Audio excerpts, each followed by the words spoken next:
Olá, só passando aqui para deixar um breve versículo a vocês, para compartilhar a palavra de Deus com vocês. Fiquem ligadinhos que hoje a gente vai falar sobre um texto muito conhecido, mas pouco explicado, muito citado entre pastores, pregadores e muitos têm interpretação equivocada, muitos conhecem, até os ímpios do mundo, as pessoas do mundo, que é João 3,16.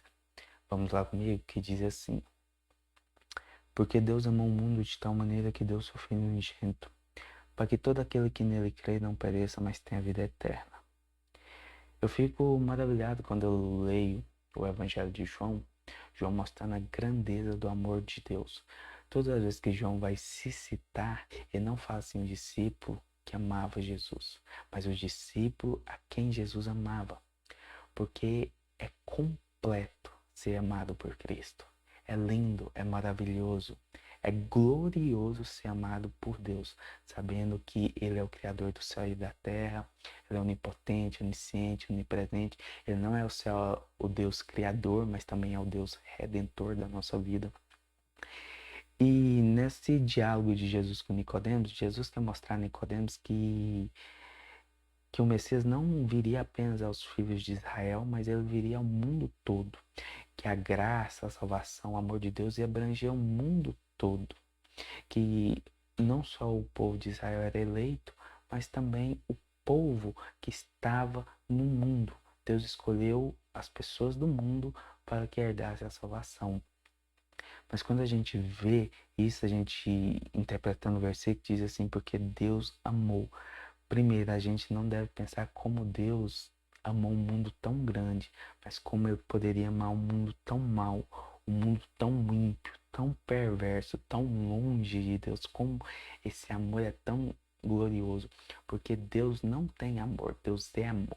E por isso, pela sua natureza, Ele nos amou. Quando a gente entende isso, a gente deve entender que o amor de Deus não está no objeto amado, mas está nele mesmo. Vou te dar um exemplo. Quando alguém começa a conversar com você, dialogar com você, você começa a ter amor pelaquela pessoa, ao carisma de conhecer ela e assim você passa a amá-la. Quando Deus nos ama, nós não fizemos nada para que Ele nos amasse. Ele não amou nós pelos nossos méritos, mas apesar dos nossos deméritos, Ele nos amou. Isso é lindo. Mas a gente deve entender a dimensão desse amor, qual que é o comprimento, largura, a altura e a profundidade desse amor. O comprimento desse amor é porque abrange desde Adão até o último homem. O amor de Deus abrange todas as pessoas. Mas a largura desse amor abrange todos os povos, raças, cores, línguas, etnias, nações. O amor de Deus ele é colossal. Mas não só isso, a altura do amor de Deus é porque o amor de Deus não foi criado no coração do homem, foi criado no coração de Deus e se manifestado no homem. Ele entregou seu filho, levou seu filho à cruz para que nós, pecadores, fôssemos redimidos através da morte de Cristo. Mas qual que é a profundidade desse amor? Porque Jesus, sendo soberano, sendo rei, se fez servo, veio a essa terra, se vestiu de pele humana, morreu em nosso lugar e em nosso favor.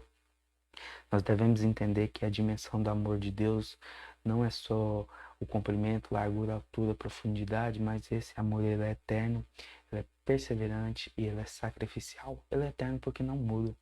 Ele é perseverante porque Deus persevera no seu amor, mesmo nós sendo pecadores e não merecendo ele. Ele é sacrificial porque ele necessitava de um sacrifício. Quando a gente vê o tamanho desse amor, a gente vê que Deus amou o mundo. A gente deve entender aqui que o mundo não é sem exceção, mas sem acepção de pessoas. Deus amou velhos, jovens, crianças, gentios, judeus. Deus amou todas as pessoas. Desta maneira que o que Cristo fez na cruz, Cristo não morreu para possibilitar a nossa salvação, mas para efetivá-la. A certeza que o apóstolo Paulo vai dizer que aquele que nos chamou nos predestinou, aquele que nos predestinou nos glorificou. É um conjunto que ele vai falando. Glorificação está no futuro. A certeza da salvação não está na sua mão. mas está na mão de Deus. Quando fala sobre o mundo, Jesus está abrangindo para Nicodemos que Deus não amou apenas o povo judeu, mas também amou os gentios, os bárbaros, os velhos, os novos, as crianças.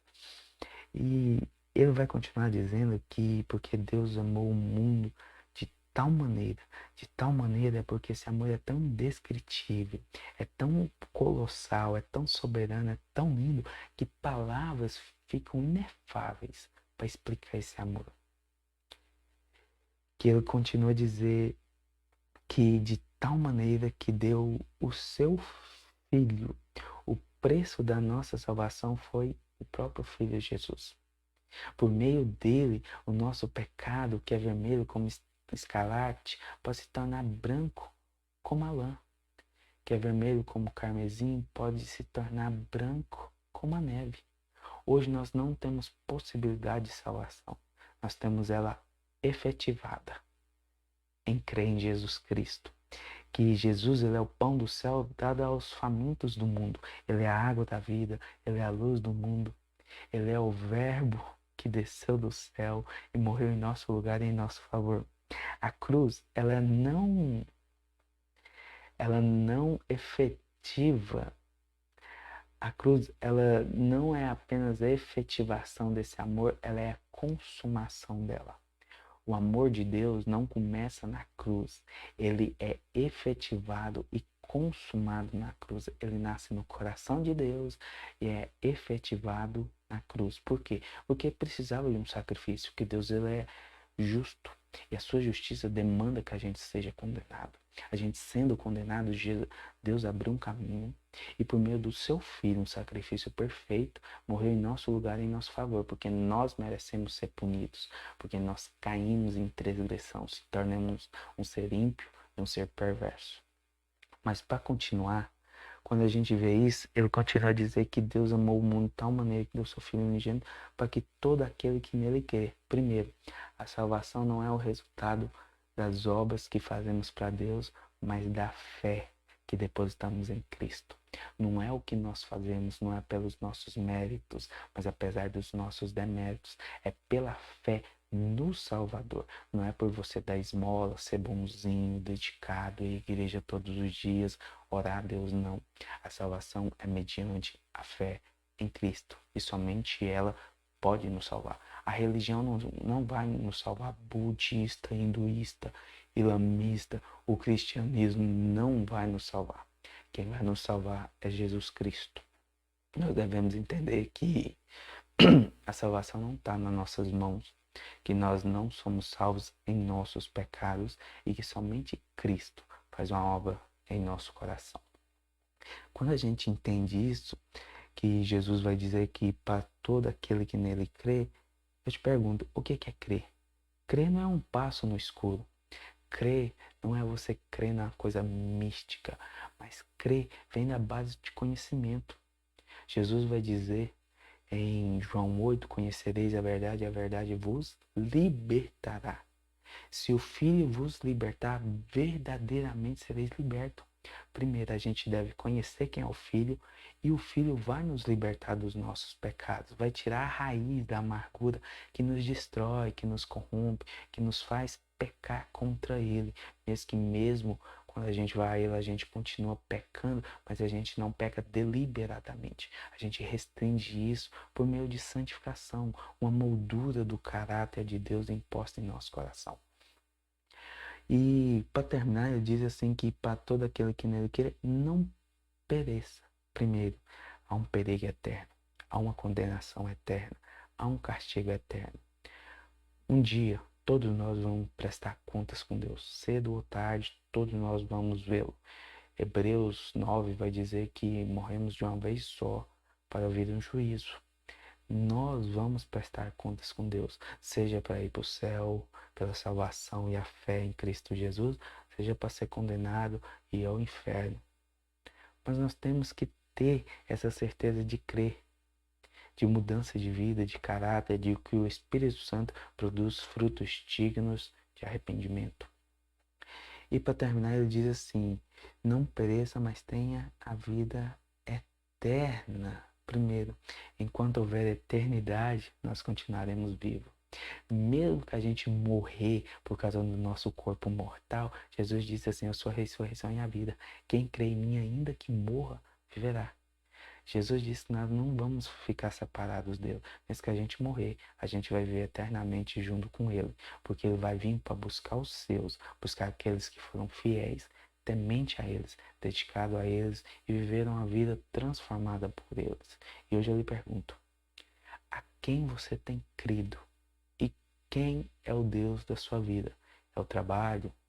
É a religião? É o dia a dia? É os filhos? É a esposa?